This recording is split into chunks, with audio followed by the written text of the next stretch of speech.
Um, Good morning. Yep. By the way, before we start, I would just like to ask you to include in our prayers, the intention for a dear friend, who died last week. Actually, he was buried yesterday. Father Suarez. Actually, anyang mabiyaya, I was able to invite him in San Bartolome Parish and San Rafael. In fact, last week I was about to invite him para kay katamo. Dakala may papaldan. Yeah? At sayang pin, but something happened. It really makes us pause a little bit in our life. Gang masikan ka, gampang healthy ka, o tangi nga pong ginuburi na ka, alang makasabat. Yeah, we must always be ready. And this is the reason why we talk and we reflect on the life of the Lord. Tambala mo, batang mika, para magkaroon tayo ng idea how to live our life to the fullest while still living in this world. Kabang mabiyatam, abang kanita palagi tang ready. Ing ebanghelyo tangeni, may kwaya kang San Mateo, Saint Matthew chapter 5. Actually, I did not read it the whole thing kasi makabaya. Verse 17 to 37, makabaya. Pero kung may Biblia kayo sa bahay ninyo, magandang basahin po ninyo ulit ito.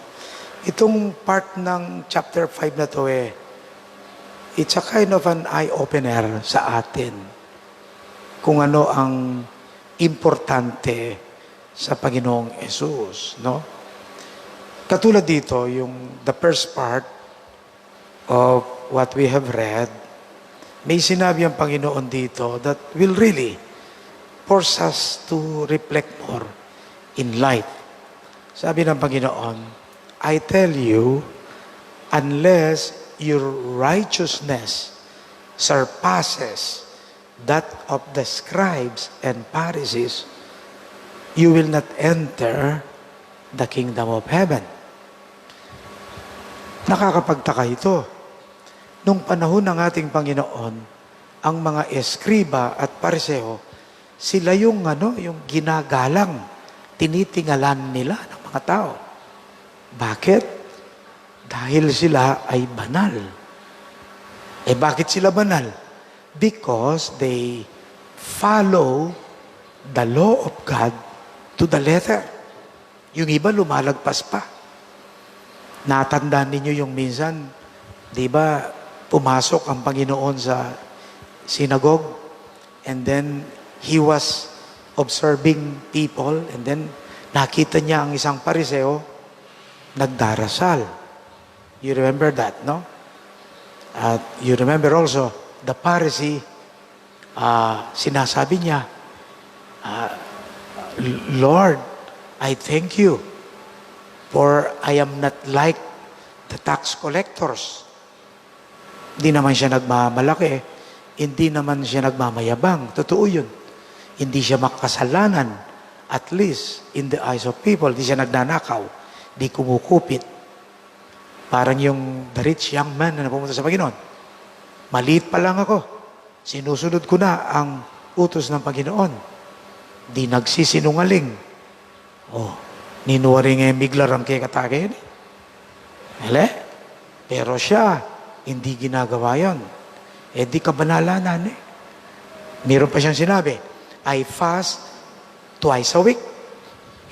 Twice a week, fasting. Tayo lang twice a year lang ang fasting natin, hindi natin nagagawa Kailan ba yung fasting period ng mga Katoliko? Twice a year lang yan. Kailan? Ash Wednesday. Malapit na yan. The other week na, Ano yung isa pa? Good Friday. Biyernes Santo. Mabuti pa yung mga ninuno natin every Friday, they fast, di ba? Pero ngayon Ash Wednesday na lang at saka Good Friday, hindi ba tayo nakakapag-fasting? Itong mga Pariseo, twice a week. Labanal. Hindi pa yun. Sabi niya, I give 10% of my income to the temple. Tithing. 10% ng income nila, ino-offer sa Panginoon.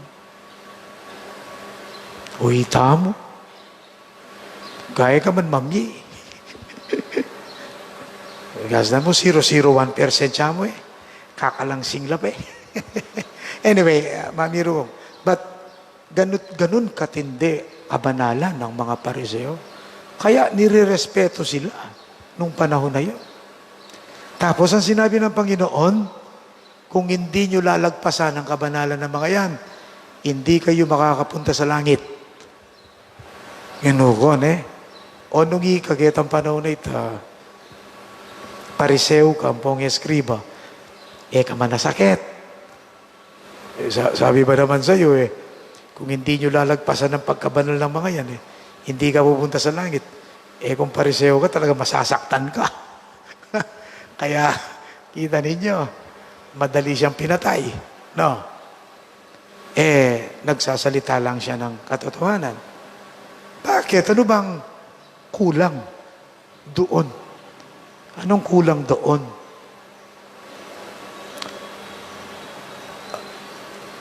Obviously, ang mga Pariseo, they are law-abiding citizens.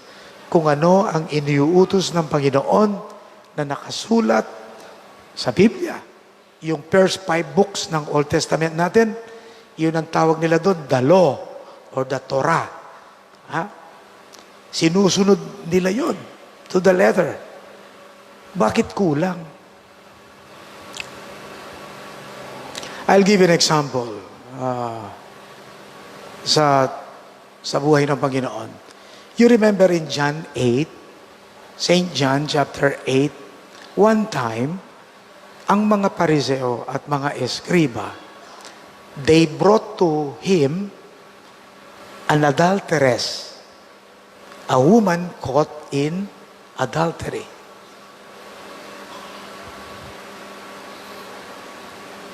Natural, they are going to apply the law. Ano yung law doon?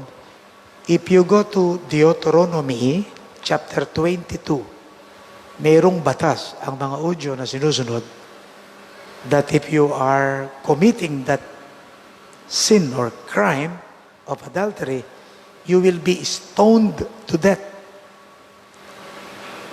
Kaya, kamatayan yung parusa by stoning, matindi. So, dinala sa Panginoon.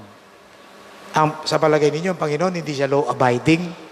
Law-abiding din siya. Pero ano sinabi niya sa mga nandoon? Sino man sa inyo ang walang kasalanan, siya ang unang bumatudot. Anong ginawa ng Panginoon? He asked them to look into their heart. I think that's the problem with the Pharisees. Mila ko na puso. Nawala ang kanilang puso. And that is what the Lord is telling us. In fact, yun ang tinitignan ng Panginoon. Our hearts. Diba? Minsan, kung 2 days ago yata yung gospel anong nakakadumi sa tao? Sa mga Udyo kasi ang daming bawal na hindi mo pwedeng kainin. Kasi madudumihan ka. Unfortunately, may mga ibang sekta, they still follow that. No? Ano sabi ng Panginoon? Hindi yan pumapasok sa tiyan ng nakakadumi, kundi yung lumalabas sa iyong bibig na galing sa iyong puso. Ay, yun ang nawala. Kaya itong mga tinuturo dito, thou shalt not kill, thou shalt not commit adultery, thou shalt not take a false oath. They are the minimum requirement of that. But one must stretch out our idea of forgiveness. You remember, one time St. Peter, diba may tinanong din sa Panginoon, si San Pedro, sabi sa kanya, Panginoon, kung may nagkasala sa akin, ilang beses ko ba siya patatawarin? 7 beses po ba?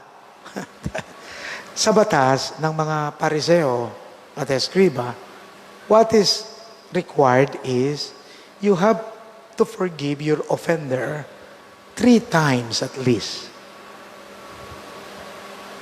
After that, optional. Optional na. Kaya si San Pedro, lumagpas. 7 beses eh. Probably, I could imagine St. Peter was waiting for a tap at the back. Uy, ang galing mo naman, Pedro. 7 beses. Galing mo. Yung bang ginawa ng Panginoon? Anong sinabi ng Panginoon kay Pedro? No. You have to forgive your brothers 7 times, 70 times 7. Huwag magaling kang mathematics, may balong isolve it eh. 7 times, 70 times 7. Puso. Waiting mimiral kaya nga pong Ginoo. Mercy. The name of God is mercy. Is nung alakang puso, forget heaven.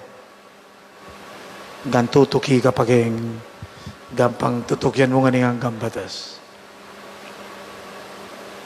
Siguro yung pangatita mo, kapatid. It is not easy, of course. But with the grace of God, nothing is impossible. We can all follow the Lord, but to have a heart of loving, forgiving, being merciful, that's a gift from the Lord. Pangatiya po ini. Talakad. Let us profess our faith in God. I believe in